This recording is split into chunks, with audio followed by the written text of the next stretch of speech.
میرے محترم بھائیوں، دوستوں اور بزرگوں، اللہ تعالیٰ کا احسان ہے، کرم ہے، فضل ہے کہ اللہ پاک نے ہمیں ایک اور جمعۃ المبارک کی حاضری نصیب فرما دی۔ کتنے ہی مسلمان پچھلے جمعے کو اس دنیا کے اندر موجود تھے، لیکن آج اس دنیا میں موجود نہیں ہیں۔ گویا کہ وہ جمعہ ان کی زندگی کا آخری جمعہ تھا۔ اب ہمیں بھی معلوم نہیں کہ اگلا جمعہ ہماری زندگی میں لکھا ہے یا نہیں۔ اللہ پاک نے ہم پر احسان فرمایا کہ ہمارے گناہوں کی وجہ سے ہمیں موت نہیں دی، ہمارے گناہوں کی وجہ سے ہمیں کوئی تکلیف نہیں دی، ہمارے گناہوں کی وجہ سے ہمیں کوئی بیماری نہیں دی، ہمارے گناہوں کی وجہ سے ہماری آنکھوں کی روشنی کو نہیں چھینا، ہمارے گناہوں کی وجہ سے ہمارے کانوں کو بہرا نہیں کیا، ہمارے گناہوں کی وجہ سے ہماری زبان کو گونگا نہیں کیا، ہمارے گناہوں کی وجہ سے ہمارے جسم کو اسی طرح برقرار رکھا، ہمارے گناہوں کی وجہ سے ہمارے ہاتھوں میں پکڑنے کی طاقت کو نہیں چھینا، ہمارے گناہوں کی وجہ سے ہمارے پاؤں سے چلنے کی طاقت کو نہیں چھینا، ہمارے گناہوں کی وجہ سے اس دل کے دھڑکنے کو بند نہیں کیا۔ تو اللہ پاک کا کرم ہے، فضل ہے کہ اللہ پاک نے ہمارے ساتھ مغفرت والا، درگزر والا معاملہ کیا۔ اگر اللہ تعالی ہمارے گناہوں کی طرف دیکھیں، ہمارے اعمال کی طرف دیکھیں، تو ہم ایک لمحے کے لیے بھی اس زمین پر بیٹھنے کے قابل نہیں ہیں۔ اگر اللہ رب العزت ہمارے گناہوں کو دیکھیں، ہمارے عیبوں کو دیکھیں اور ان عیبوں کو دنیا والوں کے سامنے ظاہر کر دیں، تو ہم کسی کو منہ دکھانے کے قابل بھی نہ رہیں۔ اگر اللہ رب العزت ہمارے آنکھوں کو، جو ہم نے رات کو دن کو ان آنکھوں کے ذریعے سے بد نظری کی، گناہ کیے، اگر اللہ تعالیٰ اس بد نظری کو دنیا کے سامنے ظاہر کر دے، تو ہم کسی کو منہ دکھانے کے قابل بھی نہ رہے۔ اگر اللہ رب العزت جو ہم نے اللہ کی نافرمانی میں گانے سنے، جو اللہ کی نافرمانی میں غیبتیں، چغلیاں، بہتان اور بدگمانیاں کانوں سے سنی، اگر اللہ رب العزت ان تمام گناہوں کو دنیا والوں کے سامنے ظاہر کر دے، تو ہم کسی کو منہ دکھانے کے قابل نہ رہے۔ اگر اللہ رب العزت جو ہم نے اپنی زبان سے گناہ کیے، گالی بک کر، برا بھلا کہہ کر، غیبت کر کے، بدگمانی کر کے، چغلی کر کے، اور اسی طرح اللہ تعالیٰ کی نافرمانی کر کے جو ہم نے اس زبان سے گناہ کیے، اگر اللہ تعالیٰ ان گناہوں کو دنیا والوں کے سامنے ظاہر کر دے، تو ہم کسی کو منہ دکھانے کے قابل نہ رہے۔ تو اللہ پاک نے درگزر والا معاملہ کیا، اللہ پاک نے مغفرت والا معاملہ کیا، اسی وجہ سے اللہ پاک نے اپنی چادر ڈھکی ہوئی ہے۔ اگر اللہ تعالیٰ اس چادر کو ہٹا دے، تو آج ہم ایک دوسرے کے ساتھ بیٹھنا بھی گوارا نہ سمجھیں، آج ہم ایک دوسرے کو اپنا دشمن سمجھیں کہ اس نے میرے خلاف بولا تھا، اس نے میرے خلاف بات کی تھی، اچھا یہ مجھے ایسا سمجھتا ہے، اچھا یہ میری برائی کرتا ہے۔ اگر اللہ تعالیٰ ان باتوں کو ظاہر کر دے، تو آج ہم ایک دوسرے کے خلاف ہو جائیں اور ایک دوسرے کے قریب بھی نہ بڑھیں۔ لیکن اللہ پاک نے کرم فرمایا، فضل فرمایا اور ہمارے عیبوں کو، ہمارے گناہوں کو چھپائے رکھا۔ ایک ہوتا ہے خالق اور ایک ہوتی ہے مخلوق۔ خالق اور مخلوق میں فرق ہی یہی ہے کہ خالق، مثال کے طور پر خالق اللہ ہے، ہمارا خالق اللہ ہے، ساری کائنات کا خالق اللہ ہے، تمام کائنات کو پیدا کرنے والا اللہ ہے، تمام انسانوں کو پیدا کرنے والا اللہ ہے، وہ خالق ہے۔ اس سے ایک بار مانگو، یا اللہ مجھے یہ چیز چاہیے، یا اللہ آپ دے دیں، وہ خوش ہوتا ہے۔ دوبارہ مانگو، زیادہ خوش ہوتا ہے۔ تیسری بار مانگو اور زیادہ خوش ہوتا ہے، چوتھی بار مانگو اور زیادہ خوش ہوتا ہے۔ جتنی بار مانگتے رہو گے اتنا زیادہ خوش ہوتا رہے گا۔ اس کی بنسبت ایک مخلوق، ایک انسان، ایک وزیر اعظم، ایک صدر، ایک کوئی افسر، اس سے مانگو وہ تھوڑا سا ناراض ہوگا، دوبارہ مانگو اور ناراض ہوگا، تیسری بار مانگو اور ناراض ہوگا۔ ایک وقت آئے گا کہ وہ آپ سے بات کرنا بھی چھوڑ دے گا، ایک وقت آئے گا وہ آپ سے ملنا بھی چھوڑ دے گا، ایک وقت آئے گا وہ آپ سے دور ہوتا چلا جائے گا، کیونکہ وہ مخلوق ہے، کیونکہ وہ مخلوق ہے۔ تو خالق اور مخلوق میں فرق ہی یہی ہے کہ خالق سے جتنا مانگو اتنا خوش ہوتا ہے اور مخلوق سے جتنا مانگو وہ اتنا ناراض ہوتا ہے۔ تو اللہ تعالیٰ ہمارے خالق ہیں، اللہ تعالیٰ ہمارے مالک ہیں۔ اللہ تعالیٰ خود ارشاد فرماتے ہیں ادعونی ادعونی، مجھ سے مانگو، ادعونی، مجھ سے مانگو، میں تمہاری دعاؤں کو قبول کرتا ہوں۔ کوئی انسان ایسا نہیں ہے کہ وہ کہے کہ مجھ سے مانگو میں خوش ہوں گا، نہیں، ہر کوئی جان چھڑاتا ہے، ہر کوئی بھاگتا ہے، لیکن ایک ذات ایسی ہے کہ جو اللہ ہے، کہ جو دینے پر خوش ہوتا ہے، اور اگر کوئی اللہ سے نہ مانگے، اگر کوئی اللہ سے نہ مانگے تو وہ ناراض ہوتا ہے۔ تو میرے عزیزوں، اللہ پاک سے دعا کرنا، اللہ پاک سے اپنی تمام پریشانیوں کا حل مانگنا، اللہ پاک سے اپنے گناہوں کی معافی مانگنا، اللہ پاک سے اپنی پریشانیوں کی دور کرنے کے لیے معافی مانگنا، تنگ دستی کے دور کرنے کے لیے معافیاں مانگنا، بیماری کے دور کرنے کے لیے معافیاں مانگنا۔ ایک معافی، ایک دعا تو وہ ہوتی ہے کہ جو ہم اپنے الفاظوں میں کہتے ہیں۔ مثال کے طور پر، یا اللہ گناہ ہو گیا معاف کر دے، یا اللہ گناہ ہو گیا معاف کر دے، یہ میں نے اپنے الفاظ میں کہا۔ کوئی اردو میں بولے تب بھی سنتا ہے، پھر بھی معاف کرے گا۔ کوئی انگریزی میں بولے پھر بھی سنتا ہے، پھر بھی معاف کرے گا۔ کوئی عربی میں بولے پھر بھی سنتا ہے، پھر بھی معاف کرے گا۔ کوئی سندھی میں بولے، کوئی بلوچی میں بولے، کوئی سرائکی میں بولے، کوئی پنجابی میں بولے، کوئی بلوچی میں بولے، کوئی پشتو میں بولے، جو جس زبان میں بھی بولے وہ پھر بھی سنے گا، پھر بھی معاف کرے گا۔ لیکن ایک وہ لفظ ہے جو کہ اس کے کہے ہوئے الفاظ ہیں، ایک وہ لفظ ہے جو نبیوں کے الفاظ ہیں، ایک وہ لفظ ہے کہ یہی معافی مانگنا، کیوں نہ میں نبیوں والے الفاظوں کے ساتھ مانگوں، کیوں نہ میں قرآن کریم کے الفاظ کے ساتھ مانگوں، کیوں نہ میں اللہ پاک کے کہے ہوئے الفاظ کے ساتھ مانگوں۔ تو ان کے ساتھ اللہ سے معافی مانگنا، اللہ پاک سے دعا کرنا، اس میں زیادہ فائدہ ہے۔ ایک فائدہ تو یہ ہے کہ اللہ پاک بنسبت دیگر زبان کے اس دعا کو زیادہ جلدی سے قبول کرتے ہیں۔ دوسرا فائدہ یہ ہے کہ اس دعا کی وجہ سے نبیوں کی سنت زندہ ہوتی ہے، نبی کی مشابہت ہوتی ہے۔ تیسرا فائدہ یہ ہے کہ قرآن کریم کی تلاوت کا ثواب بھی ملتا ہے۔ چوتھا فائدہ یہ ہے کہ اللہ پاک کے الفاظوں کے ساتھ ہمارے الفاظ میچ ہو جاتے ہیں۔ تو دعا تو ویسے بھی مانگنی ہے، دعا تو ویسے بھی مانگنی ہے، تو کیوں نہ ہم اس دعا کے ذریعے سے دعا مانگیں جو کہ اللہ پاک کے الفاظ ہیں، جو کہ قرآن کریم کے الفاظ ہیں، جو کہ نبیوں کے الفاظ ہیں۔ تو اس دنیا کے اندر سب سے پہلے حضرت آدم علیہ السلام آئے، حضرت آدم علیہ السلام اس دنیا میں تشریف لائے، اور حضرت آدم علیہ السلام جس وقت اللہ پاک ان کو پیدا فرما رہے تھے تو تمام فرشتوں کو حکم دیا کہ میں اپنا نائب پیدا کر رہا ہوں، میں اپنا نائب پیدا کر رہا ہوں، وہ میرا نائب جو انسان ہوگا، وہ میرا نائب جو اشرف المخلوقات ہوگا، تمام مخلوقات سے بہتر ہوگا۔ تمام مخلوقات کو میں نے کہا کن، وہ خود ہی فیکن ہو گئی، لیکن ایک واحد انسان جس کو اللہ پاک نے اپنے ہاتھوں سے بنایا، تو تمام فرشتوں سے کہا کہ اس کو سجدہ کرو، تمام فرشتوں نے سجدہ کیا، لیکن سوائے ابلیس کے، سوائے شیطان کے، اس نے سجدہ نہیں کیا۔ اس نے کہا کہ میں تو اس انسان سے افضل ہوں، میں اس انسان سے بہتر ہوں، اس انسان کو اے اللہ آپ نے تو مٹی سے بنایا ہے،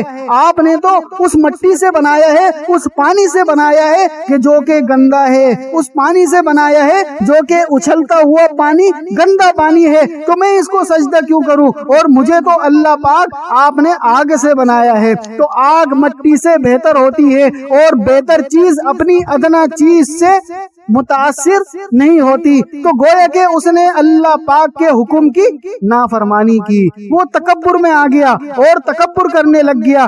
بظاہر ہونا تو یہی چاہیے تھا کہ جس طرح فرشتوں نے لبیک کہا، جس طرح فرشتوں نے لبیک کہا، فوراً سجدہ کیا، لیکن ابلیس نے، شیطان نے انکار کر دیا۔ اس کے اس انکار کی وجہ سے اللہ پاک نے اس کو مردود قرار دیا اور اس کو کہا کہ ہمیشہ کے لیے تو میری جنت سے نکل جا، اور ہمیشہ کے لیے نافرمانوں میں اس کا نام لکھ دیا۔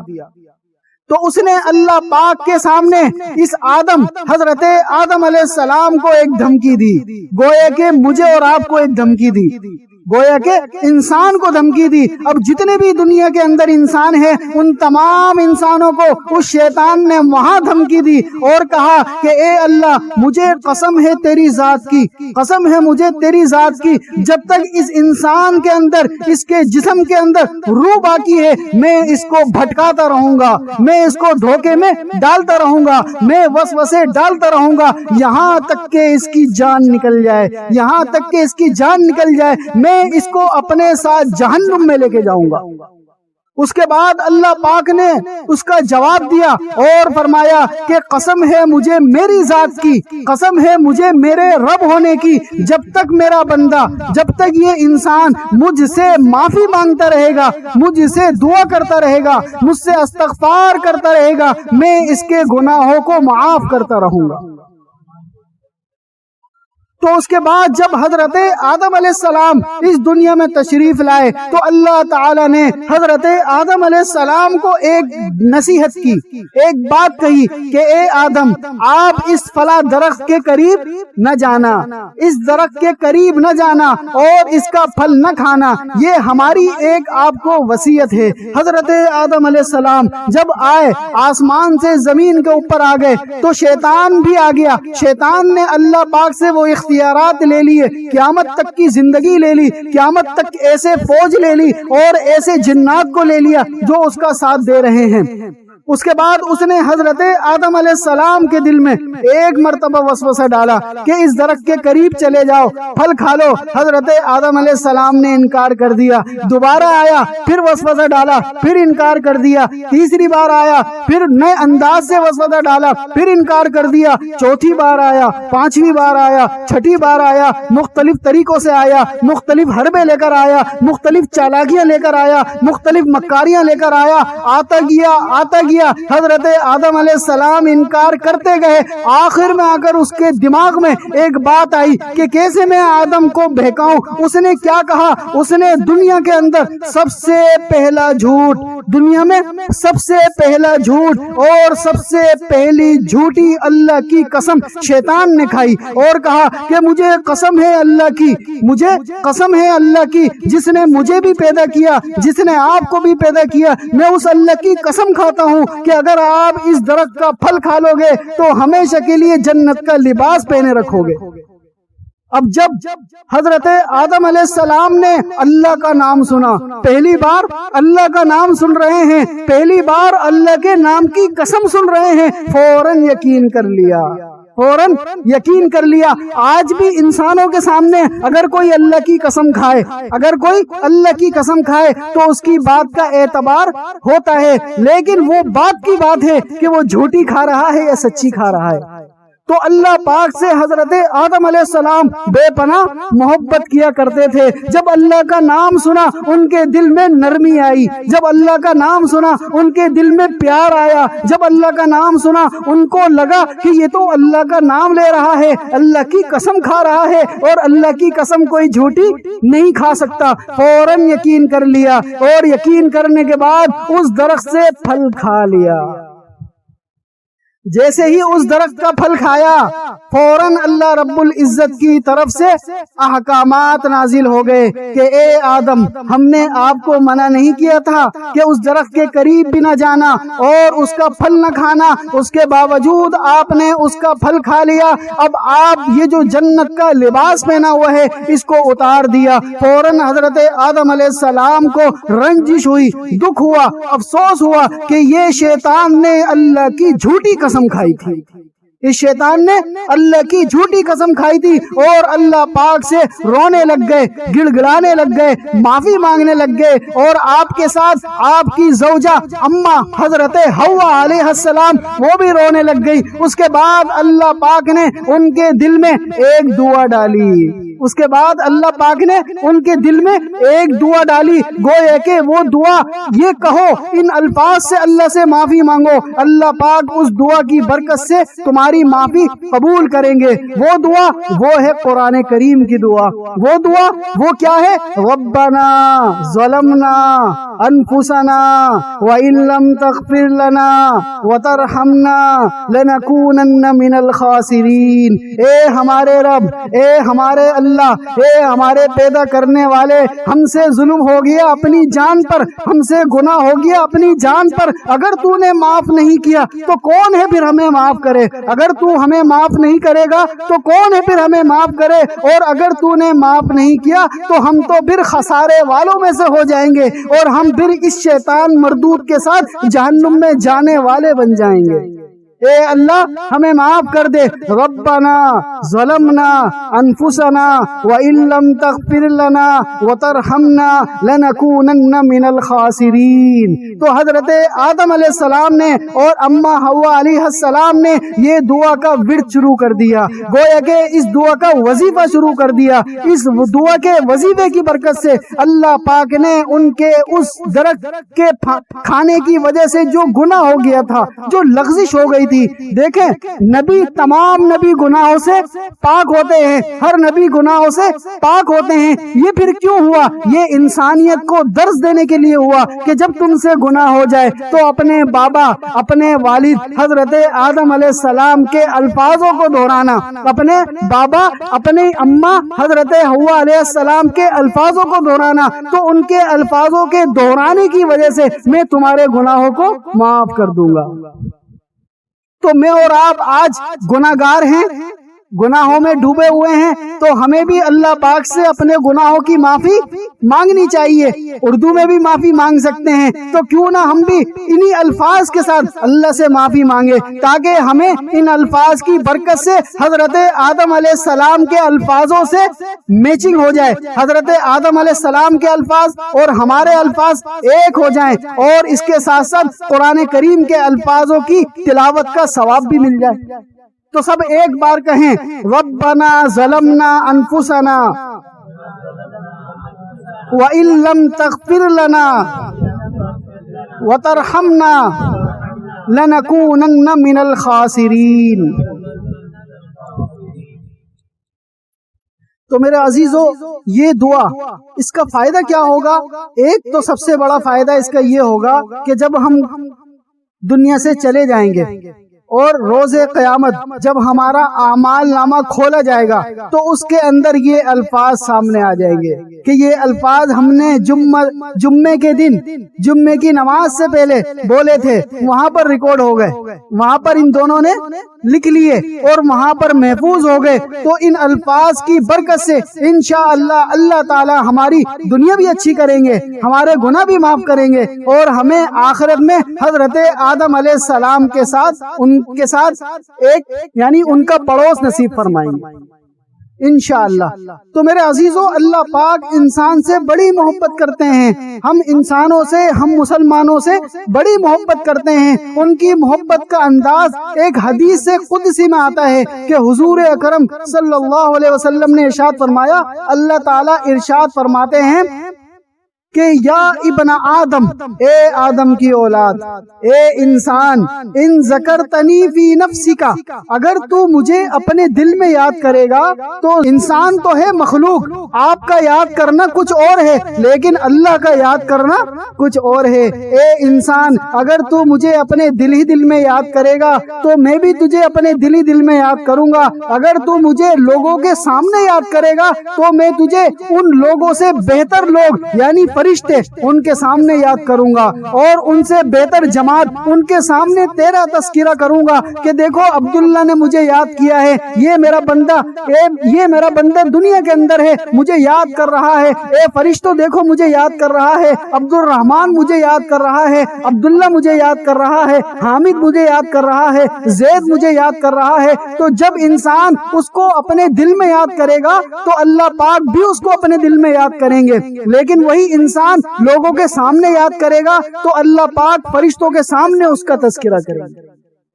اسی طرح آگے آپ علیہ الصلوۃ والسلام نے ارشاد فرمایا کہ اللہ تعالیٰ ارشاد فرما رہے ہیں کہ اے میرے بندے، اگر تو میری طرف ایک بالش چل کر آئے گا، اگر تو میری طرف ایک بالش چل کر آئے گا تو میں اللہ تیری طرف ایک ہاتھ چل کر آؤں گا۔ اگر تو میری طرف ایک ہاتھ چل کر آئے گا تو میں تیری طرف 2 ہاتھ چل کر آؤں گا، اور اگر تو میری طرف چل کر آئے گا تو میں تیری طرف دوڑ کر آؤں گا۔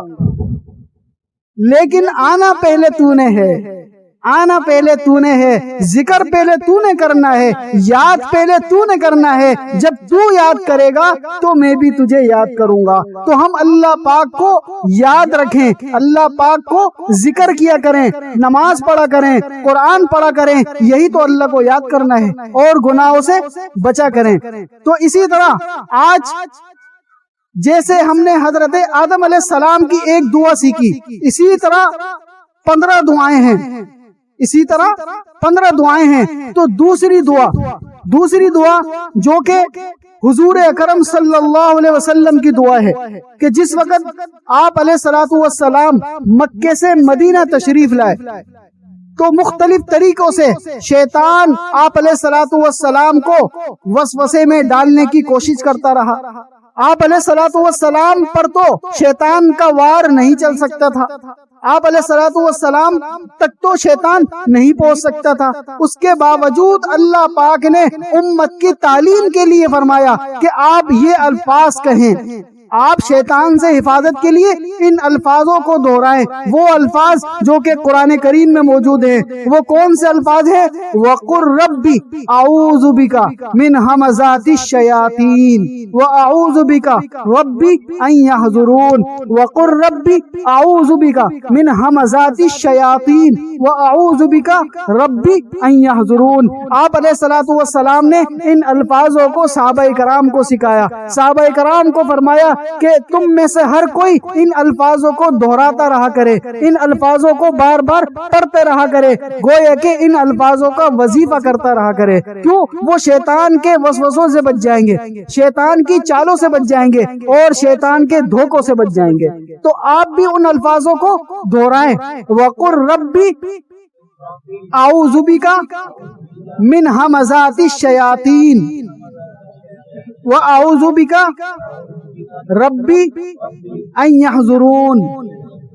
اسی طرح تیسری دعا جو کہ حضرت یونس علیہ السلام کی دعا ہے، تیسری دعا حضرت یونس علیہ السلام کی دعا ہے کہ جس وقت حضرت یونس علیہ السلام کے اوپر اللہ کی طرف سے ایک آزمائش آئی، اور وہ اللہ پاک اس کا تذکرہ قرآن کریم میں ان الفاظ سے کرتے ہیں۔ اللہ تعالیٰ ارشاد فرماتے ہیں وَظَنُّونِ إِذْ ذَهَبَ مُغَاضِبًا وَظَنُّونِ إِذْ ذَهَبَ مُغَاضِبًا فَظَنَّ أَن لَّن نَّقْدِرَ عَلَيْهِ فَنَادَىٰ فِي الظُّلُمَاتِ أَن لَّا إِلَٰهَ إِلَّا أَنتَ سُبْحَانَكَ إِنِّي كُنتُ مِنَ الظَّالِمِينَ۔ کہ یاد کرو کہ جب ہمارا بندہ ہمارے نبی یونس علیہ السلام اپنی قوم سے ناراض ہو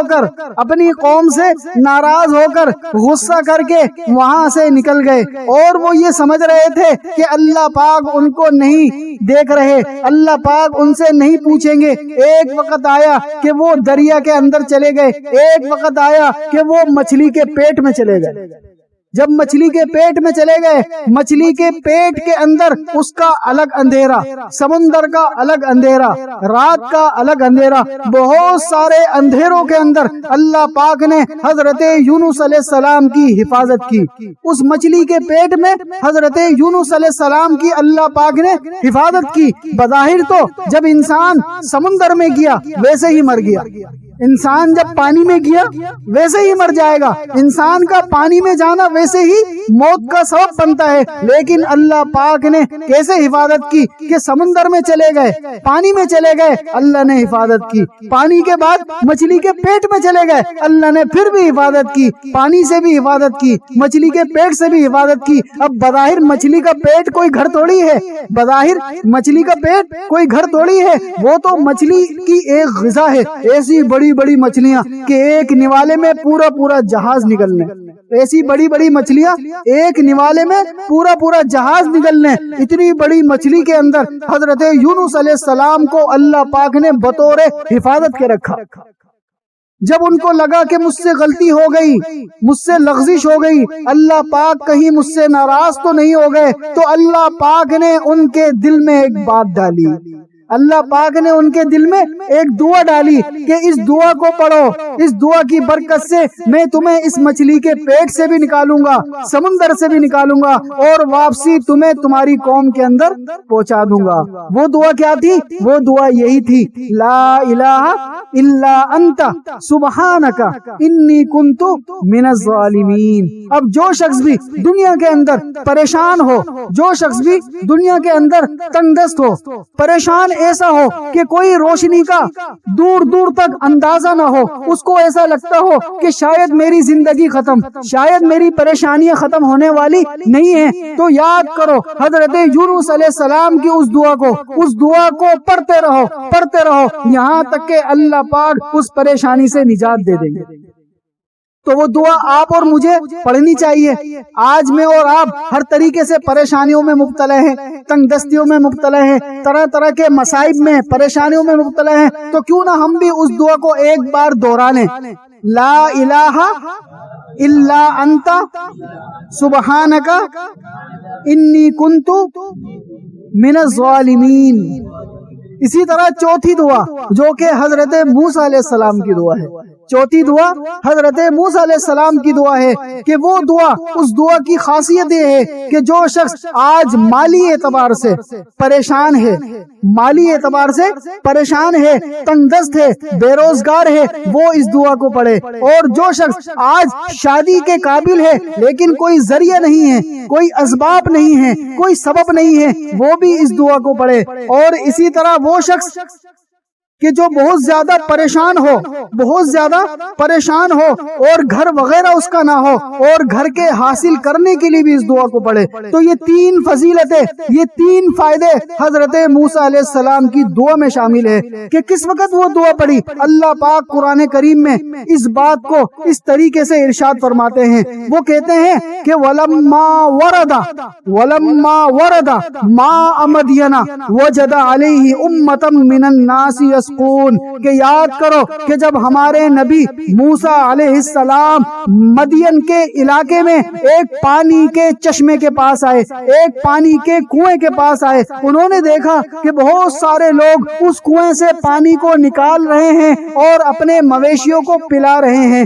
آگے اللہ پاک ارشاد فرما رہے ہیں وَوَجَدَ مِن دُونِهُمُ امْرَأَتَيْنِ تَذُودَانِ، اور دیکھا موسیٰ علیہ السلام نے کہ دوسری طرف دو لڑکیاں کھڑی ہوئی ہیں، دو عورتیں کھڑی ہوئی ہیں، اور ان کے پاس بھی مویشی ہیں، ان کے پاس بھی بکریاں ہیں، اب وہ بھی پانی پلانا چاہتی ہیں، لیکن چونکہ وہاں مرد ہیں، چونکہ وہاں پر مرد ہیں، اور وہ اس انتظار میں ہیں کہ یہ مرد اپنے مویشیوں کو پانی پلا کر جائیں تو ہم اپنے مویشیوں کو پانی پلائیں۔ اس کے بعد حضرت موسیٰ علیہ السلام نے ان دونوں لڑکیوں سے پوچھا قَالَ مَا خَطْبُكُمَا، قَالَ مَا خَطْبُكُمَا، کیا ہوا، آپ کیوں نہیں پانی پلاتی؟ ان دونوں لڑکیوں نے جواب دیا قَالَتَا لَا نَسْقِي حَتَّى يُصْدِرَ الرِّعَاءُ، ان دونوں لڑکیوں نے کہا کہ ہم جب تک پانی نہیں پلاتے جب تک یہ یہاں سے مرد نہ چلے جائیں۔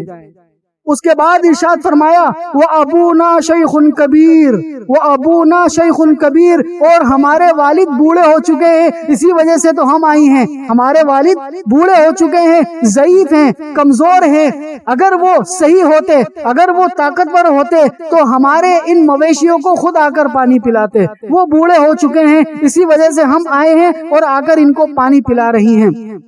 آگے اللہ پاک قرآن کریم میں ارشاد فرما رہے ہیں فَسَقَى لَهُمَا ثُمَّ تَوَلَّى إِلَى الظِّلِّ، اس کے بعد حضرت موسیٰ علیہ السلام نے ان دونوں لڑکیوں کے مویشیوں کو دوسرا کنواں جو کہ ایک پتھر سے بند تھا، اتنا بھاری پتھر کہ وہاں پر اگر 10 آدمیوں کو بھی جمع کر کے نکالا جائے تو وہ پتھر نہ ہٹے، لیکن حضرت موسیٰ علیہ السلام نے، اللہ پاک نے ان اکیلے حضرت موسیٰ علیہ السلام نے اس پتھر کو اٹھا کر پھینک دیا۔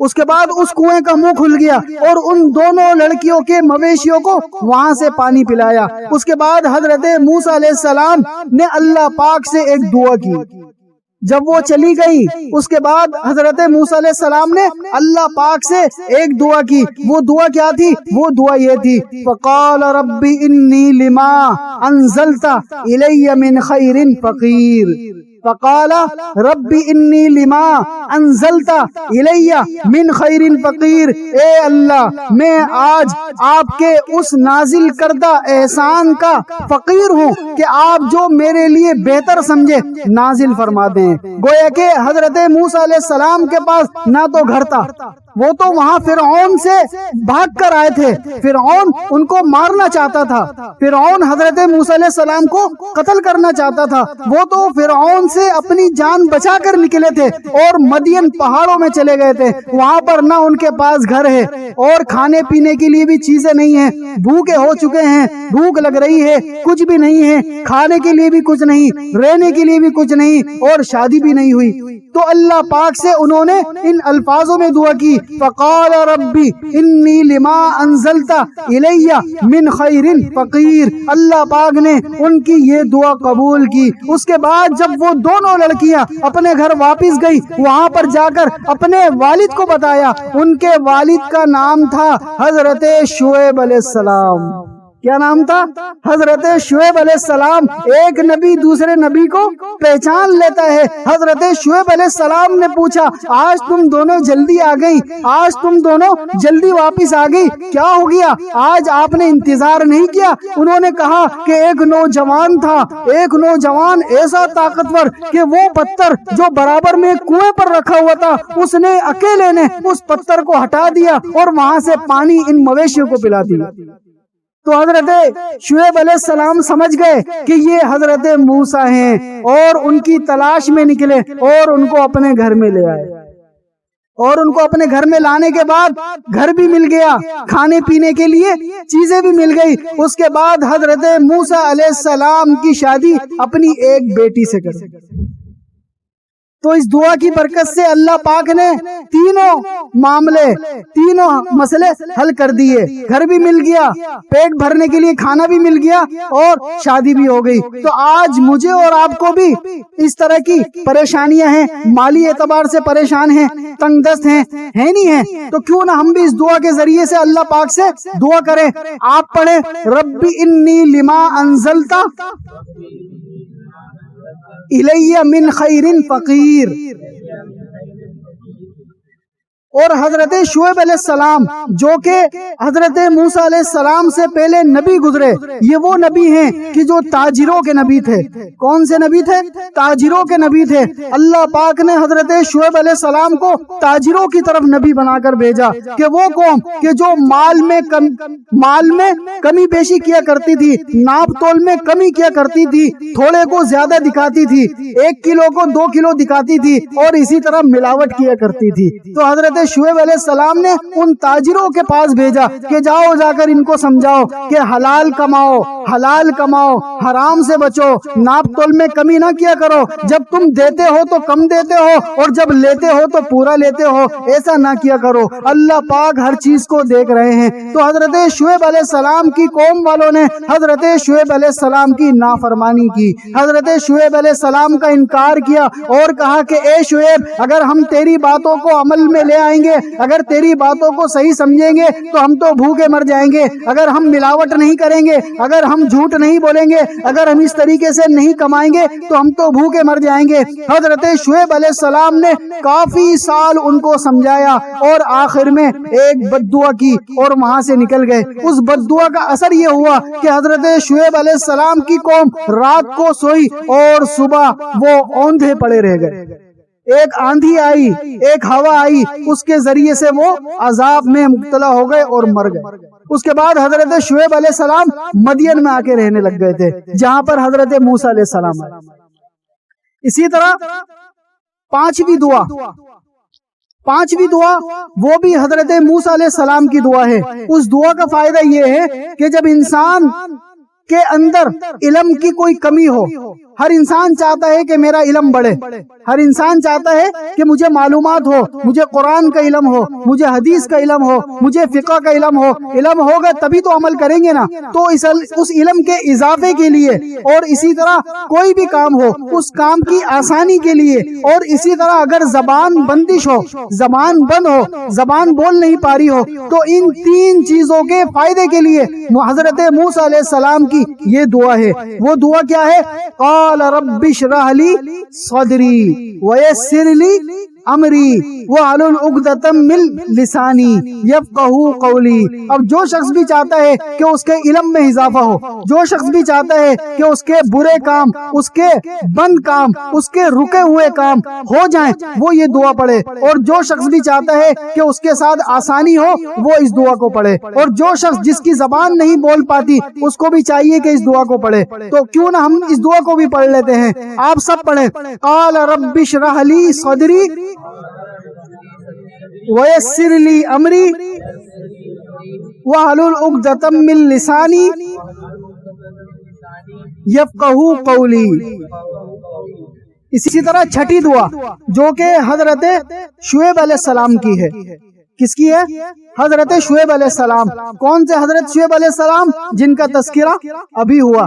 وہ ان کی دعا ہے کہ جس وقت حضرت شعیب علیہ السلام نے اپنی قوم والوں کو سمجھایا اور رات دن سمجھایا، اس کے بعد شعیب علیہ السلام کے سامنے دو باتیں رکھی گئی، یا تو آپ ہماری بات کو مان لو یا ہمارے اس علاقے سے نکل جاؤ. تو اس وقت جب حق پر ہونے کے باوجود بھی انسان مجبور ہو جائے، حق پر ہونے کے باوجود بھی مجبور ہو جائے اور جان کی جانے کا خطرہ ہو، تو اس دعا کو پڑھنا چاہیے. کون سی دعا ہے؟ وہ یہ دعا ہے، ربنا افتح بیننا وبین قومنا بالحق وانت خیر الفاتحین. کون سی دعا ہے؟ ربنا افتح بیننا وبین قومنا بالحق وانت خیر الفاتحین. اے ہمارے رب، ہمارے درمیان فیصلہ فرما دیجئے، ہمارے درمیان فیصلہ فرما دیجئے، اور آپ بہترین فیصلہ فرمانے والے ہیں. تو اللہ رب العزت کا جو فیصلہ تھا وہ یہی تھا کہ آپ یہاں سے چلے جائیں اور راتوں رات ان پر عذاب آ گیا. تو جب انسان کوئی ایسے مقدمے میں پھنس جائے، جب انسان کوئی ایسی پریشانی میں پھنس جائے جیسا کہ آج کل ہوتا ہے، کورٹ میں ہوتا ہے، اسی طرح بعض مسئلے ایسے ہو جاتے ہیں کہ انسان حق پر ہوتا ہے لیکن پھنس جاتا ہے. حق پر ہونے کے باوجود اس کو کوئی سچا نہیں سمجھتا، اس کو جھوٹا سمجھتے ہیں. تو اس وقت اس دعا کو پڑھنا چاہیے. اسی طرح ساتویں دعا جو کہ اولاد کے لیے ہے، ساتویں دعا جو کہ اولاد کے لیے ہے. بعض دفعہ ایسا ہوتا ہے کہ انسان کی شادی ہو جاتی ہے، سال گزر جاتا ہے، 2 سال گزر جاتے ہیں، کئی سال گزر جاتے ہیں، ڈاکٹر بولتے ہیں کہ آپ کے اولاد نہیں ہو سکتی، آپ تو بانجھ ہے، آپ کی بیوی بانجھ ہے، یا آپ کے اندر وہ صلاحیت نہیں ہے. تو اللہ پاک سے ان الفاظ کے ذریعے سے دعا مانگنا، اللہ پاک اس بانجھ پن کو ختم کر دیتے ہیں، اللہ پاک اس کو نیک اولاد دیتے ہیں. اور یہ دعا کس کی ہے؟ یہ دعا ہے حضرت زکریا علیہ السلام کی. کس کی دعا ہے؟ حضرت زکریا علیہ السلام کی. اللہ رب العزت سے حضرت زکریا علیہ السلام نے 90 سال کی عمر میں دعا کی. کتنی سال کی عمر میں؟ 90 سال کی عمر میں، کہ جس وقت خود بھی بوڑھے ہیں، اہلیہ یعنی بیوی بھی بوڑھی ہے، اور اس بیوی کے بارے میں وہاں کے طبیب بولتے تھے کہ یہ بانجھ ہیں، ان کو کوئی اولاد نہیں ہو سکتی. تو جب حضرت زکریا علیہ السلام ان کی بھانجی حضرت مریم علیہ السلام جو کہ والدہ ہیں حضرت عیسیٰ علیہ السلام کی، جو کہ والدہ ہیں حضرت عیسیٰ علیہ السلام کی، اور بیٹی ہیں عمران کی، جس کے اوپر اللہ پاک نے قرآن کریم میں سورہ آل عمران نازل فرمائی. سورہ آل عمران نازل فرمائی. کیا واقعہ ہوا؟ کیسے ان کے دل میں دعا کا خیال آیا؟ واقعہ یہ ہوا کہ ایک مرتبہ آل عمران یعنی حضرت مریم علیہ السلام کو اس دور میں ان کی والدہ نے مریم علیہ السلام کو بیت المقدس کے اندر بھیجا اور کہا کہ آپ وہاں جا کر عبادت کیا کریں. ایک منت مانگی تھی. ایک منت کیا مانگی تھی؟ منت یہ مانگی تھی کہ اگر میرے گھر میں اولاد ہوئی، بیٹا ہوا، تو میں اس کو بیت المقدس کے اندر وقف کر دوں گی اور وہ وہاں پر دین کی خدمت کرے گا. لیکن اللہ کا کرنا یہ ہوا، بیٹے کی جگہ بیٹی پیدا ہو گئی. جب بیٹی پیدا ہو گئی، چونکہ منت تو مانگی تھی اولاد ہو، میں اس کو بیت المقدس میں وقف کر دوں گا، لیکن بیٹی پیدا ہو گئی اور اس بیٹی کا نام رکھا مریم. کیا نام رکھا؟ مریم. اب حضرت مریم علیہ السلام کو ان کے والد نے بیت المقدس میں وقف کر دیا. اب وہ وہاں پر رہتی، خوب اللہ کی عبادت کرتی، خوب اللہ کو یاد کرتی، کیونکہ بیت المقدس نبیوں کا گھر ہے.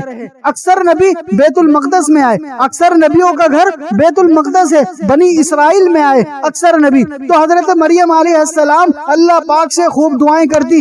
ایک مرتبہ بیٹی بھی تھی. اب ان کے والد جو عمران تھے، انہوں نے اپنی بیوی کو کہا کہ ان کو بیت المقدس میں بھیج دیں اور وہاں پر جو آپ کی بہن کے جو شوہر ہیں ان کے حوالے کر دیں، اور ان کا نام ہے زکریا. کیا نام ہے؟ زکریا. حضرت زکریا کے پاس بھیج دیں، وہ ان کی کفالت کریں گے، وہ ان کے کھانے پینے کا انتظام کریں گے. تو حضرت زکریا علیہ السلام کے پاس ان کی بھانجی آئی حضرت مریم علیہ السلام. اب وہ اس کو کھانے پینے کی چیزیں دیتے ہیں، وہ اللہ کی عبادت کرتی. ایک مرتبہ وہ کھانے کے لیے چیزیں لا رہے تھے کہ دیکھا حضرت مریم علیہ السلام پہلے ہی سے کھا رہی ہیں، پہلے ہی سے وہاں بیٹی بھی کھانا کھا رہی ہے. کون سا کھانا؟ منو سلوا. کون سا کھانا؟ منو سلوا. وہ منو سلوا جو آسمان سے اترا، وہ منو سلوا جو اللہ پاک نے ڈائریکٹ آسمان سے زمین پہ بھیجا. دیکھ کر حیران ہو گئے، دیکھ کر پریشان ہو گئے. اے مریم، یہ آپ کے پاس منو سلوا کہاں سے آ گیا؟ آپ کے پاس یہ آسمان سے کھانا کیسے آ گیا؟ اس نے کہا میں نے اللہ سے دعا کی، اللہ پاک نے آسمان سے کھانا اتار دیا. جب حضرت زکریا علیہ السلام نے دیکھا کہ مریم کی دعا ایسے قبول ہو رہی ہے، اس جگہ پر بیٹھ کر قبول ہو رہی ہے، تو جب دیکھا حضرت مریم علیہ السلام وہاں پر موجود نہیں ہے، اس جگہ پر جا کر خود بیٹھ گئے، اس جگہ پر جا کر خود بیٹھ گئے اور اللہ پاک سے ان الفاظ میں دعا کرنے لگے. ہنالک دعا زکریا ربا، کہ یاد کرو اس وقت کو کہ جب زکریا علیہ السلام نے اپنے رب کو پکارا، اپنے اللہ کو پکارا اور کہا قال رب هب لي من لدنك ذرية طيبة، قال رب هب لي من لدنك ذرية طيبة إنك سميع الدعاء، إنك سميع الدعاء. کہ اے اللہ جس طرح آپ اس مریم کو آسمان سے کھانا اتار کر دیتے ہیں، تو یا اللہ میری بھی ایک دعا ہے، یا اللہ مجھے اولاد دے دے، یا اللہ مجھے اولاد دے دے. میں بوڑھا ہو چکا ہوں، میری بیوی بھی بوڑھی ہے، بانجھ ہے، بظاہر کوئی سبب موجود نہیں ہے، لیکن آپ تو سبب کے محتاج نہیں ہیں، آپ تو بغیر سبب کے سب کچھ کر سکتے ہیں. اے اللہ مجھے اولاد کی نعمت دے دے. اور یہ دعا کری قال ربی ہب لی من لدنک ذریۃ طیبہ انک سمیع الدعاء. بے شک آپ اس دعا کو سننے والے ہیں. اللہ پاک نے ان کی اس دعا کی برکت سے اس 90 سال کی عمر میں حضرت یحییٰ علیہ السلام کی خوشخبری دے دی. حضرت یحییٰ علیہ السلام کی خوشخبری دے دی اور فرمایا کہ ہم نے آپ کی دعا قبول کر لی، اور اب جو آپ کا بیٹا پیدا ہوگا اس کا نام ہوگا یحییٰ، اس کا نام ہوگا یحییٰ. وہ یحییٰ جس کا ذکر پچھلے جمعے کو ہم نے بتایا کہ وہ 4 سال کے تھے. کتنے سال کے تھے؟ 4 سال کے تھے. وہ 4 سال میں اللہ پاک کے خوف خدا میں رویا کرتے تھے.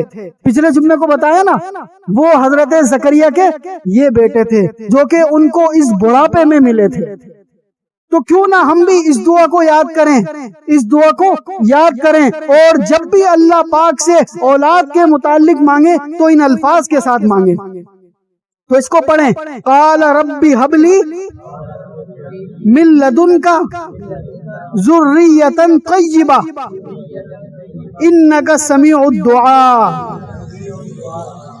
اسی طرح میرے عزیزوں 8ویں دعا جو کہ حضرت سلیمان علیہ السلام کی، 8ویں دعا حضرت سلیمان علیہ السلام کی ہے. وہ سلیمان علیہ السلام کہ جن کو اللہ پاک نے ساری دنیا کا بادشاہ بنایا. وہ سلیمان علیہ السلام کہ جو صرف انسانوں کے حاکم نہیں تھے بلکہ جانوروں پر بھی حکومت، پرندوں پر بھی حکومت، درندوں پر بھی حکومت، جنات پر بھی حکومت، ہواؤں پر بھی حکومت. ایسی حکومت کہ بیت المقدس جنات سے بنوایا، ایسی حکومت کہ بیت المقدس جنات سے بنوایا. اس حضرت سلیمان علیہ السلام کی دعا کیوں؟ وہ دعا کیا ہے؟ وہ دعا کیوں پڑھی کہ حضرت سلیمان علیہ السلام نے دیکھا کہ اللہ پاک نے مجھ پر کتنے انعام دیے، مجھے کتنے بڑے بڑے انعام دیے، ساری دنیا کا بادشاہ بنا دیا، ساری دنیا پر میری حکومت ہے، اور ساتھ میں صرف انسانوں پر نہیں جانوروں پر بھی حکومت ہے، ہواؤں پر بھی حکومت ہے، مچھلیوں پر بھی حکومت ہے، یعنی کوئی چیز نہیں چھوڑی، ہر چیز کو میرے تابع کر دیا، تو کیوں نہ میں اللہ کا شکر ادا کروں، کیوں نہ میں اللہ کا شکر ادا کروں؟ تو وہ حضرت سلیمان علیہ السلام اللہ کا شکر ان الفاظ سے کیا کرتے تھے، اللہ کا شکر ان الفاظ سے کیا کرتے تھے۔ وہ واقعہ اللہ پاک نے قرآن کریم میں ان الفاظ میں نقل کیا، کیا فرمایا؟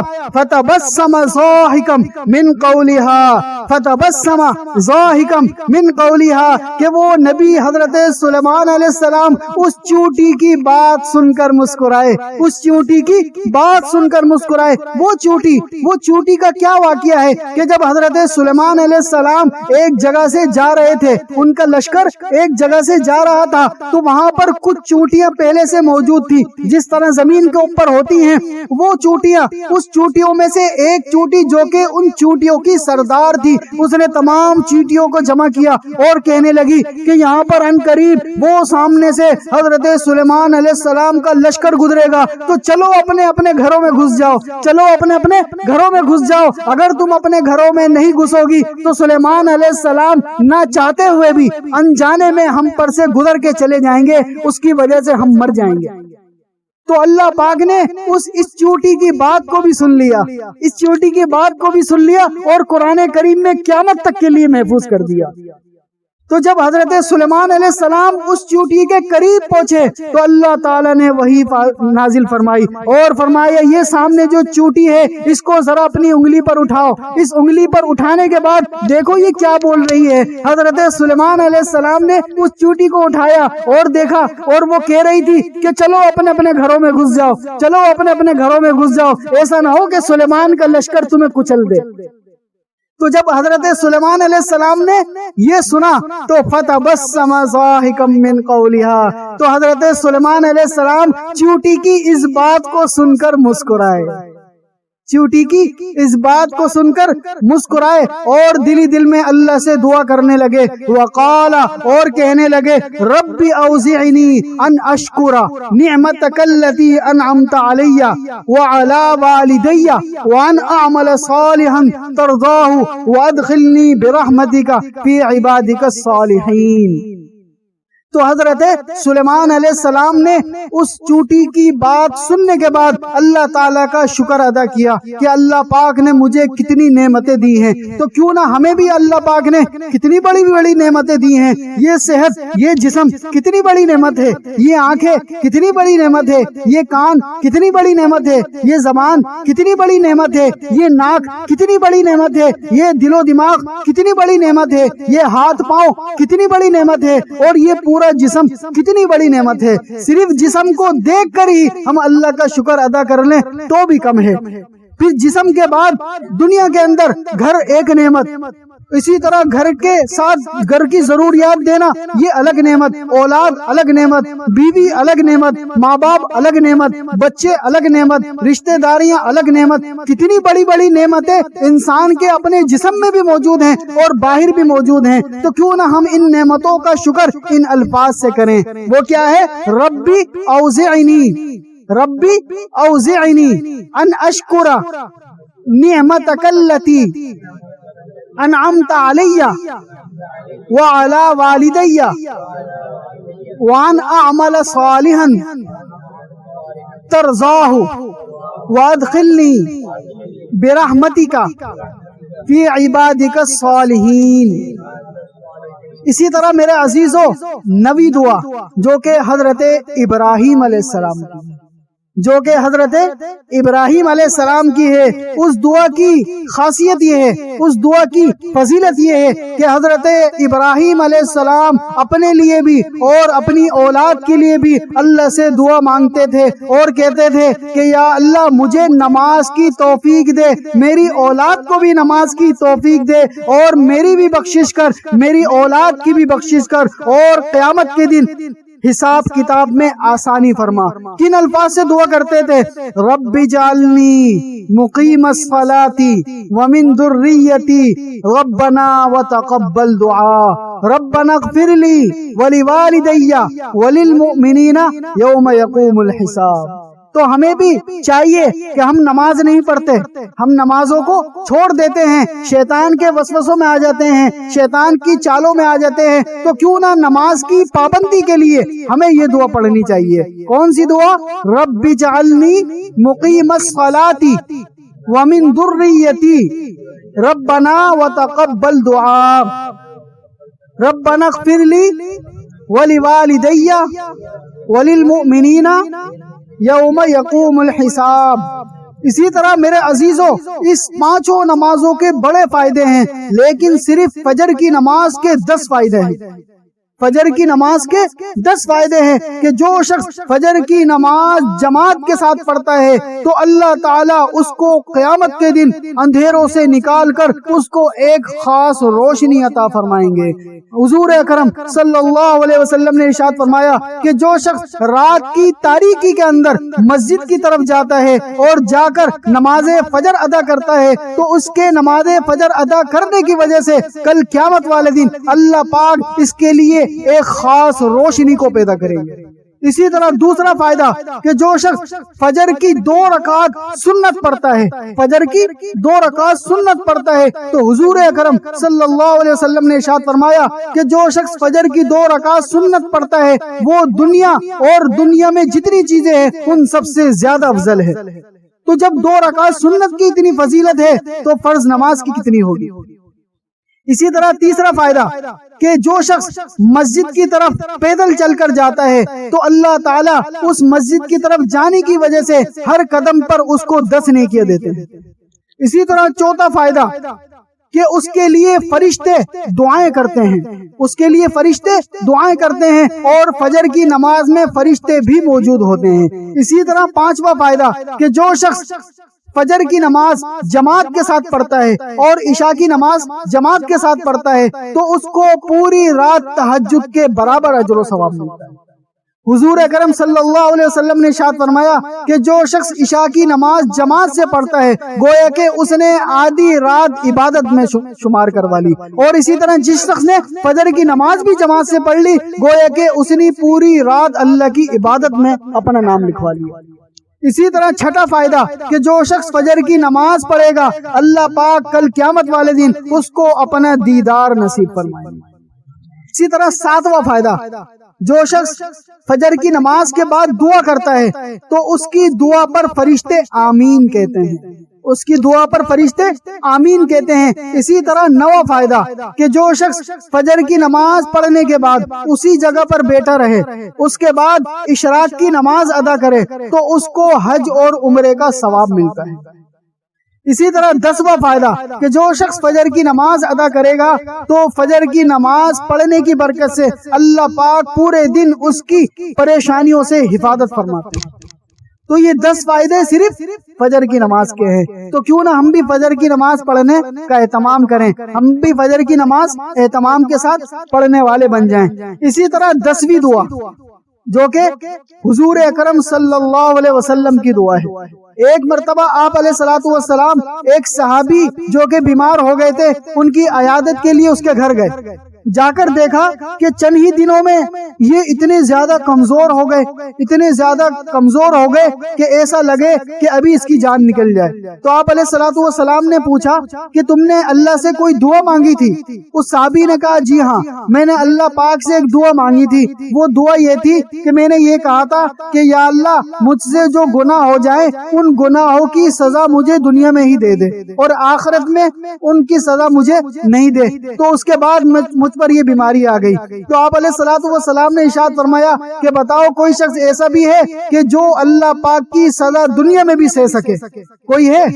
اس صحابی نے کہا کوئی نہیں۔ تو پھر آپ علیہ الصلوۃ والسلام نے ارشاد فرمایا تم نے یہ والی دعا اس طرح کیوں نہیں مانگی، اس طرح کہا کرو۔ تو آپ علیہ الصلوۃ والسلام نے وہ دعا ان کو سکھائی۔ وہ دعا کیا ہے؟ ربنا آتنا فی الدنیا حسنہ وفی الآخرۃ حسنہ وقنا عذاب النار۔ تو گویا کہ اپنی امت کو یہ دعا سکھائی کہ اے اللہ ہماری دنیا بھی اچھی کر دے، ہماری آخرت بھی اچھی کر دے، اور ہمیں عذاب قبر سے نجات دے دے۔ تو ہمیں بھی یہ دعا پڑھنی چاہیے، ربنا آتنا فی الدنیا حسنہ وفی الآخرۃ حسنہ وقنا عذاب النار۔ اسی طرح میرے عزیزو 11ویں دعا جو کہ سورہ ضحیٰ کے اندر ہے، سورہ ضحیٰ کے اندر ہے کہ جس وقت انسان بہت زیادہ تنگ دست ہو جائے، بہت زیادہ پریشان ہو جائے، تو اللہ پاک نے سورہ ضحیٰ کے اندر آپ علیہ الصلوۃ والسلام کو تسلی دی اور فرمایا فَإِنَّ مَعَ الْعُسْرِ يُسْرًا، إِنَّ مَعَ الْعُسْرِ يُسْرًا، ہر تنگ دستی کے ساتھ ہی آسانی ہے، ہر تنگ دستی کے ساتھ ہی آسانی ہے۔ اب جو شخص بھی پریشان ہو، تنگ دست ہو، اس کو چاہیے کہ وہ سورہ ضحیٰ کی تلاوت کرے اور اس کو اپنا وظیفہ بنائے، اور خاص طور پر ان آیتوں کا اہتمام کرے، فَإِنَّ مَعَ الْعُسْرِ يُسْرًا، إِنَّ مَعَ الْعُسْرِ يُسْرًا۔ اسی طرح 12ویں دعا جو کہ صحابہ کرام کی دعا ہے، 12ویں دعا صحابہ کرام کی دعا ہے کہ جس وقت حضرت سفیان جب مسلمان نہیں ہوئے تھے تو جنگ بدر سے پہلے مسلمانوں کے اور سفیان کے درمیان ایک جنگ طے ہوئی جس کا نام تھا جنگ بدر۔ کیا نام تھا؟ جنگ بدر، جس کو بدر صغرا بھی کہتے ہیں کیونکہ یہ جنگ آگے چل کے نہیں ہوئی تھی، وہ جنگ بدر پھر بعد میں ہوئی تھی۔ تو جنگ بدر یعنی صغرا، اس کا واقعہ کچھ اس طرح ہوا کہ جب یہ طے ہو گیا کہ ہم نے فلاں مقام پر، بدر کے مقام پر جنگ لڑنی ہے، اس کے بعد سفیان، حضرت سفیان جو کہ مسلمان نہیں ہوئے تھے، ان کے دل میں یہ بات ہوئی کہ مجھے یہ جنگ نہیں لڑنی چاہیے، مجھے یہ جنگ نہیں لڑنی چاہیے۔ تو انہوں نے ایک شخص کو تلاش کیا اور کہا کہ آپ مدینے میں جاؤ اور جا کر آپ علیہ الصلوۃ والسلام کو بتاؤ کہ وہ ان کو ڈراؤ کہ تمہارے خلاف مکے میں بڑے پیمانے پر فوج تیار ہو رہی ہے، تاکہ وہ ڈر جائیں اور جنگ کے لیے نہ آئے اور ہمارا کام بھی آسان ہو جائے۔ جب وہ شخص وہاں مدینے میں گیا اور صحابہ کرام کو کہنے لگا تم کس کے سامنے لڑنے کے لیے جا رہے ہو، تم تو تھوڑے سے ہو، وہ بہت زیادہ ہیں، ان کے پاس تو لشکر ہے، ان کے پاس تو فوج ہے، تم تو بہت کم ہو، تم ہار جاؤ گے۔ تو اسی وقت اللہ پاک نے صحابہ کرام کے دلوں کے اندر ایک بات ڈالی، وہ بات کیا تھی؟ وہ یہ تھی الذین قال لهم الناس ان الناس قد جمعوا لكم فاخشوهم فزادهم ایمانا وقالوا حسبنا اللہ ونعم الوکیل۔ اور یاد کرو اس وقت کو کہ جس وقت ایک شخص آیا اور صحابہ کرام کو کہنے لگا اور ڈرانے لگا اور کہنے لگا تم نہیں لڑو، تم بہت تھوڑے سے ہو، تم بہت کمزور ہو، تو وہ ان الناس قد جمعوا لکم فاخشوہم فزادہم ایمانا، تو اس شخص کا صحابہ کرام کو ڈرانا، دمکانا ان کے ایمان کو مزید پکا کرتا چلا گیا، اور وہ کہتے چلے گئے کہ ہم ڈرنے والوں میں سے نہیں ہیں۔ وقالو، ان تمام صحابہ کرام نے کہا حسبنا اللہ ونعم الوکیل، حسبنا اللہ ونعم الوکیل، اللہ ہی ہمارا کارساز ہے، اللہ ہی ہمیں نجات دے گا، اللہ ہی ہمیں فتح یاب کرے گا۔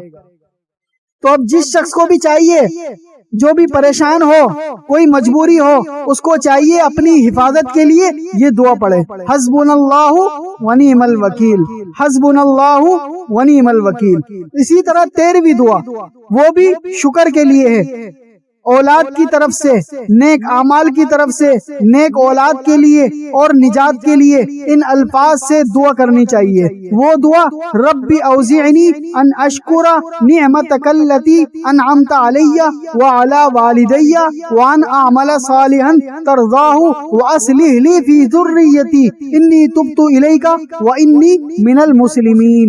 یہ بھی قرآن کی دعا ہے۔ اسی طرح 14ویں دعا جو کہ والدین کے لیے ہے، 14ویں دعا والدین کے لیے ہے کہ وہ والدین کہ جنہوں نے آپ کو اتنا بڑا کیا، وہ والدین جن کے بارے میں اللہ تعالیٰ ارشاد فرماتے ہیں کہ کل قیامت والے دن حقوق العباد میں سب سے پہلا سوال والدین کے بارے میں، سب سے پہلا سوال والدین کے بارے میں ہوگا کہ بتاؤ آپ نے اپنے ماں باپ کے ساتھ کیا سلوک کیا، بتاؤ آپ نے اپنے ماں باپ کے ساتھ کیسا برتاؤ کیا۔ ان والدین کے لیے اللہ پاک نے ان کی اولاد کو ایک دعا سکھلائی، وہ دعا وہ یہ ہے کہ جن کو اللہ پاک قرآن کریم میں ان الفاظ سے نقل کر رہے ہیں، وَاخْفِضْ لَهُمَا جَنَاحَ الذُّلِّ مِنَ الرَّحْمَةِ، آگے فرمایا وَقُلْ رَبِّ ارْحَمْهُمَا كَمَا رَبَّيَانِي صَغِيرًا، وَقُلْ رَبِّ ارْحَمْهُمَا كَمَا رَبَّيَانِي صَغِيرًا۔ اپنے والدین کے لیے ان الفاظ سے اللہ سے دعا مانگو اور کہو کہ اے اللہ ہمارے والدین پر رحم فرما جس طرح انہوں نے بچپنے میں ہم پر رحم فرمایا۔ تو پڑھیں آپ بھی وَقُلْ رَبِّ ارْحَمْهُمَا كَمَا رَبَّيَانِي صَغِيرًا۔ اسی طرح آخری دعا 15ویں دعا جو کہ اللہ پاک کے جو 99 نام ہیں اسماء الحسنہ قرآن کریم کے شروع میں ہی لکھے ہوئے ہیں، ان میں سے ایک نام ہے بدی۔ کیا نام ہے؟ بدی۔ اس کا ورد کرنے سے، اس کا وظیفہ کرنے سے وہ دعا حاصل ہوتی ہے۔ وہ کیا ہے کہ جو شخص کسی بھی حاجت کے لیے، کسی بھی پریشانی کو دور کرنے کے لیے، کسی بھی بیماری کو دور کرنے کے لیے، کوئی بھی تنگ دستی ہو، پریشانی ہو، کچھ بھی ہو، اس کو پتہ ہے اس کو ختم کرنے کے لیے ان الفاظوں کو دہرائے گا اور پڑھے گا عشاء کی نماز کے بعد۔ عشاء کی نماز کے بعد سونے سے پہلے باوضو ہو کر اپنے بستر پر 1200 مرتبہ، کتنی مرتبہ؟ 1200 مرتبہ یا بدیع العجائب بالخیر یا بدیع، یا بدیع العجائب بالخیر یا بدیع، 1200 مرتبہ 12 دن پڑے گا۔ اس 12ویں دن کے آنے سے پہلے اس کا وہ مسئلہ حل ہو جائے۔ کیا دعا ہے وہ؟ یا بدیع العجائب بالخیر یا بدیع، یا بدیع العجائب بالخیر یا بدیع۔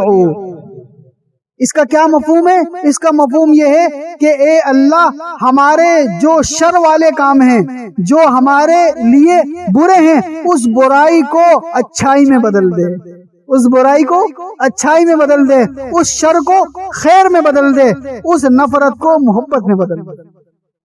تو یہ وظیفہ ہر نماز یعنی عشاء کی نماز کے بعد 12 دن تک کرنا ہے اور 1200 مرتبہ کرنا ہے۔ اب جس کو کوئی پریشانی ہو، اب آپ کو اگر کوئی پریشانی ہو، کوئی حاجت ہو، کوئی تنگ دستی ہو، کوئی خواہش ہو، کوئی بھی مسئلہ ہو، تو یہ دعا رات کو پڑھنا شروع کر دیں 1200 مرتبہ، یا بدیع العجائب بالخیر یا بدیع، یا بدیع العجائب بالخیر یا بدیع۔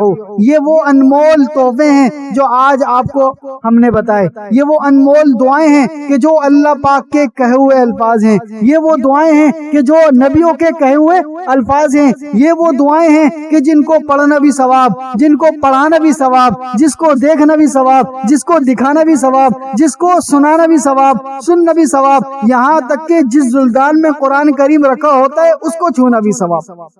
تو یہ دعائیں اس قرآن کریم کی دعائیں ہیں، یہ دعائیں اس قرآن کریم کی دعائیں ہیں۔ تو کیوں نہ ہم بھی ان دعاؤں کو یاد کریں، کیوں نہ ہم بھی اللہ پاک سے ان دعاؤں کے ذریعے سے دعا کریں تاکہ ہمیں ڈبل ٹبل فائدہ ہو، ہمارا مسئلہ بھی حل ہو اور نبیوں کے ساتھ مشابہت بھی ہو، نبیوں کے الفاظ ہمارے الفاظ ایک ہو جائیں اور اللہ پاک کے الفاظ ہمارے الفاظ ایک ہو جائیں اور قرآن کریم کی تلاوت کا ثواب بھی مل جائے۔ تو سب کوشش کریں گے نا انشاءاللہ۔ تو آج کتنی دعائیں ہو گئی؟ 15 دعائیں ہو گئی۔ ان میں سے ہو سکتا ہے کسی کو ایک یاد ہو جائے، کسی کو 2 ہو جائے، کسی کو 3 ہو جائے۔ بہرحال یہ دعائیں آپ کو یاد کرنی چاہیے، ٹھیک ہے نا؟ یاد کریں گے۔ اللہ پاک جو کچھ کہا گیا سنا گیا اس میں جو کمی بیشی رہ گئی ہو اپنے محض فضل و کرم سے معاف فرمائے اور عمل کرنے کی توفیق عطا فرمائے۔ وآخر دعوانا الحمدللہ رب العالمین۔ سنت پر درس قرآن، درس حدیث، اصلاحی بیانات، فقہی مسائل اور وظائف کے لیے مفتی ابو بکر انصاری کے چینل کو سبسکرائب کریں۔